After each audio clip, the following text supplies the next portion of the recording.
যে আমরা দুজন শ্যুট করছিলাম এবং রুবেল ভাই ছিল। তো তাকে আমরা অনেক বিশ্বাস করতাম, ভাই মনে করতাম। তো আমার ফোনে ভিডিওটা ছিল না, আমার গার্লফ্রেন্ডের ফোনে ভিডিওটা ছিল। তো সে ফোনটা রুবেলকে দিয়েছিল এবং আমার ফোনটা রুবেলকে দিয়েছিলাম। আর রুবেল আমাদের ফোনে পাসওয়ার্ড জানতো।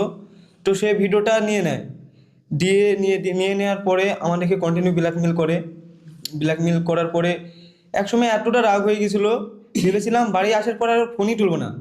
আর আমি সত্যি বলতে গেলে বাড়ি আসার পর আর ফোন তুলিনি এবং ওর নাম্বারটা ব্লক করে দিয়েছিলাম। কিন্তু ভাবতে পারিনি যে এই ভিডিওটা পোস্ট করে দেবে।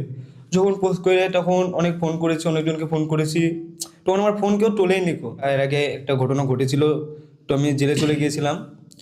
তো তখন ভিডিওটা তার কাছে ছিল। আমি জেলে আসার পরে তার সাথেই ছিলাম এবং তার সাথে ভিডিও করছিলাম, সব কিছু করছিলাম। তারপরে অনেকটা রাগ হয়ে গিয়েছিলো, তারপরে ফোন টোন তুলিনি, সেই জন্য ভিডিওটা পোস্ট করে দিয়েছি।